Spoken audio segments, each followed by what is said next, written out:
Fashionable बहू, संस्कारी ननद। शोभा की इकलौती बेटी साहिल ने एक फैशनेबल लड़की विभा से लव मैरिज कर ली और उसे अपने घर ले आया। उसकी माँ ने दोनों को देखा तो बोलने लगी, अरे साहिल, ये किस नाटक वाले को ले आया तू? और इसने ये इतने छोटे कपड़े क्यों पहन रखे हैं? माँ, ये नाटक वाली नहीं, आपकी बहू है। मैंने इससे शादी कर लिया है। विभा, माँ के पैर छुओ। कम ऑन साहिल, मैं किसी के पैर नहीं छू सकती। विभा, ये हमारा कल्चर है, घर के बड़ों के पैर छूते हैं। ओके साहिल। विभा जैसे ही शोभा के पैर छूने के लिए झुकी तो शोभा ने उसे डांटते हुए कहा, चल हट यहाँ से, दूर हो जा मेरी नजरों से। न जाने कहाँ से इसे उठा लाया है। तेरे लिए लड़कियों की कमी थी क्या, जो ऐसी लड़की को ले आया? हमारे घर के संस्कारों के बारे में तो सोच लेता, लोग क्या कहेंगे? माँ, आप भी कैसे पुराने जमाने की बात कर रही हो? आप कपड़ों और भाषा से किसी के संस्कारों को जज नहीं कर सकती। साहिल ने अपनी माँ को समझाने की बहुत कोशिश की, लेकिन वो कहाँ कुछ मानने वाली थी। शोभा अपनी बहू के कपड़ों और स्टाइल की वजह से हमेशा उसके कैरेक्टर पर टिप्पणी करती रहती। एक दिन विभा अपनी सास के लिए चाय बनाकर लाई। गुड मॉर्निंग मॉम, ये आपकी टी। छोरी, तुझ में संस्कार नाम की चीज है या नहीं? गुड मॉर्निंग ना बोला कर मुझे। हमारे यहाँ बहुएं पैर छूती हैं। और तूने ये कैसे कपड़े पहने? देख जरा मेरी बेटी रानी को, सीधे सादे कपड़े पहनती है वो। मॉम, आपकी बेटी को फैशन के बिल्कुल भी नॉलेज नहीं है। उसी तो आप तंबू भी दे देंगी ना तो वो तंबू भी पहन लेंगी। देखो माँ, भाभी कैसे मेरा मजाक उड़ा रही हैं। रानी, मैं तुम्हारा मजाक नहीं उड़ा रही, मगर जरा देखो खुद को, कैसी लग रही हो। तुम्हें फैशन का बिल्कुल भी सेंस नहीं है। कुछ तो लड़कियों वाली हरकतें किया करो। चलो कोई बात नहीं, मैं आ गई हूँ ना, सब सिखा दूंगी। इतना कहकर विभा वहाँ से चली जाती है और रानी सोचने लगती है, भाभी आपने मेरा मजाक उड़ाकर अच्छा नहीं किया। अब देखो मैं कैसे आपको इस घर से बाहर निकालती हूँ। अब रानी हर समय अपनी भाभी की कमियां ढूंढने में लगी रहती। रानी की माँ तो विभा से नफरत करती ही थी, लेकिन घर से निकालने के लिए जरूरी था कि साहिल भी विभा से नफरत करे। एक दिन घर में पूजा हो रही थी। घर के सभी सदस्य पूजा में शामिल हुए, लेकिन विभा नहीं हुई। जब पूजा खत्म हुई तो रानी ने कहा, भैया माना कि भाभी फैशनेबल है, लेकिन इसका मतलब ये तो नहीं कि वो भगवान में बिल्कुल आस्था ना रखी। उन्हें पूजा में तो आना चाहिए था ना। हाँ बेटा, तूने अपनी मर्जी से शादी तो कर ली, अब अपनी मॉडल बहू को घर के तौर तरीके तो सिखा दे। अपनी बहन और माँ की बात सुनकर साहिल विभा के पास गया और उससे कहने लगा, विभा, आज घर में पूजा थी, तुम क्यों नहीं आई पूजा में? पता है लोग कितनी बातें बना रहे थे। माय डियर हस्बैंड, इतना गुस्सा क्यों हो रहे हो? जरूरी नहीं कि भगवान को खुश करने के लिए पूजा में शामिल होना पड़े।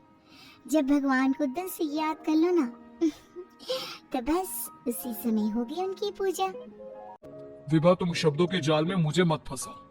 मैं जानता हूँ तुम इन सब चीजों को नहीं मानती, लेकिन तुम माँ की खुशी के लिए ही चली जाती। कम ऑन डार्लिंग, तुम तो छोटी सी बात को खींच रहे हो। मुझे पूजा में जाने से कोई प्रॉब्लम नहीं थी। मुझे किसी ने बताया ही नहीं पूजा के बारे में। अगर माया रानी बता देती तो मैं चली जाती। इसी तरह दोनों में काफी देर तक बहस चलती रही। अब विभा के ननद और सास किसी न किसी बात पर दोनों का झगड़ा करवाती रहती। जो भी शोभा के घर आता तो वो उसके सामने अपनी बेटी और बहू की तुलना करती। एक दिन उनके घर पर उनकी पड़ोसन आई। शोभा बहन, कैसी हो?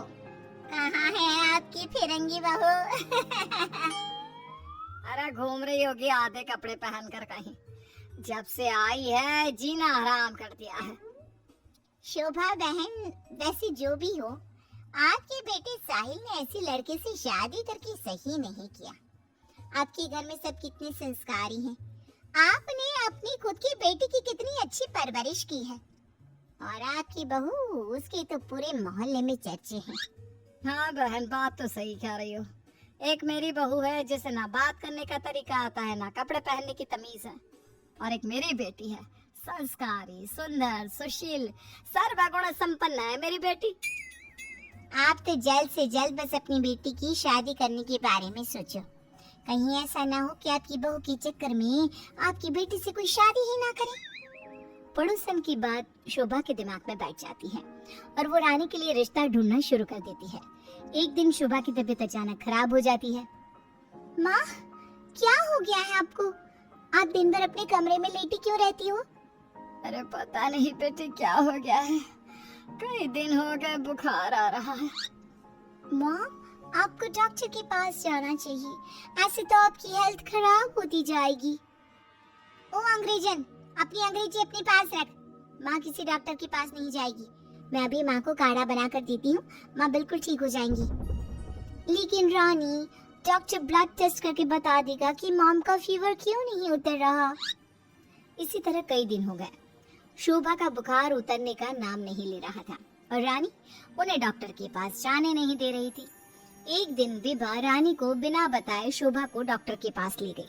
शोभा को 4-5 दिन हॉस्पिटल में रहना पड़ा। इसी बीच विभा ने अपनी सास की बहुत देखभाल की, लेकिन रानी एक बार भी अपनी माँ से मिलने नहीं आई। बहू, मेरी इतनी ज्यादा तबीयत खराब थी, लेकिन रानी मुझसे एक बार भी मिलने नहीं आई। डोंट वरी मॉम, घर में कोई नहीं है ना, तो वो घर में ही रहती है।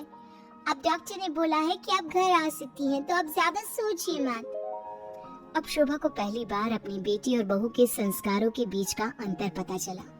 शोभा अपनी बहू को प्यार करने लगी। एक दिन शोभा ने विभा से कहा, बहू, आज शाम को लड़के वाले रानी को देखने आ रहे हैं। रानी और तुम बाजार चली जाओ, खाने का कुछ सामान और रानी के लिए अच्छी सी साड़ी लेकर आना। माँ, मैं भाभी के साथ नहीं जाऊंगी। वो साड़ी दिलाने की जगह कोई स्कर्ट या जींस दिलाकर ले आएंगी। बहू, तू इसे साड़ी ही दिलाकर लाना, ठीक है कि माँ? रानी और विभा मार्केट के लिए निकल जाती हैं, लेकिन रास्ते में बहुत ट्रैफिक था। पूछने पर पता चला कि कार का एक्सीडेंट हो गया है। विभा और रानी ने कार के पास जाकर देखा तो एक लड़का बहुत बुरी तरह से जख्मी पड़ा था। कोई उसकी मदद नहीं कर रहा था। लोग खड़े होकर बस तमाशा देख रहे थे। विभा ने उस लड़की की मदद करना चाहा तो रानी ने उसे रोकते हुए कहा, भाभी, ये क्या कर रही हो? जब कोई इसकी मदद नहीं कर रहा तो हम क्यों करें? रानी, ये क्या बोल रही हो तुम? अगर हमने इसकी हेल्प नहीं करी तो ये मर सकता है। लेकिन भाभी, पुलिस का झंझट कौन संभालेगा? पुलिस उल्टा हमसे ही सवाल जवाब करेगी। वो सब बाद में देखेंगे, पहले इसे हॉस्पिटल पहुंचाते हैं। विभा और रानी उस लड़के की जान बचा लेती हैं और उन्हें घर आने में देर हो जाती है। शोभा उनसे पूछती है, तुम दोनों को इतनी देर क्यों हो गई आने में? देखो शाम होने वाली है, लड़के वाले किसी भी समय आते होंगे। माँ, आपकी लाडली बहू की वजह से देर हो गई। मुझे आज पता चला भाभी को समाज सेवा का शौक भी है। रानी ने पूरी बात अपनी माँ को बता दी। शोभा ने बहू को डांटने की जगह उसकी तारीफ की। वो तीनों बात कर ही रहे थे, तभी साहिल वहाँ आकर कहता है, माँ, जो लड़का रानी को देखने आने वाला था उसका एक्सीडेंट हो गया है। क्या? ये तो बहुत बुरा हुआ। ठीक तो है ना वो? हमें जल्दी उसे देखने जाना चाहिए।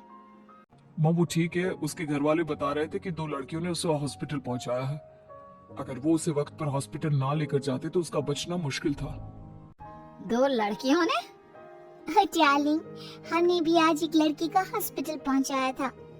कहीं ये लड़का वही तो नहीं जो रानी से मिलने आ रहा था?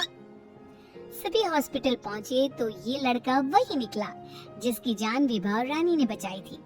सबने दोनों की बहुत तारीफ की। रानी ने अपनी भाभी से माफी मांगते हुए कहा, भाभी, मुझे माफ कर दो। मैंने हमेशा आपको गलत समझा। अगर आप ना होती तो मैं कभी भी किसी अनजान आदमी की मदद ना करती। Don't cry dear, हमें अच्छे काम करते रहने चाहिए। साहिल दोनों की बात सुनकर कहता है, देखा रानी, मैं कहता था ना, संस्कार चरित्र में दिखाई देते हैं, कपड़ों और भाषा में नहीं। इसीलिए कभी किसी के कपड़े देखकर उसका कैरेक्टर सर्टिफिकेट नहीं बनाना चाहिए।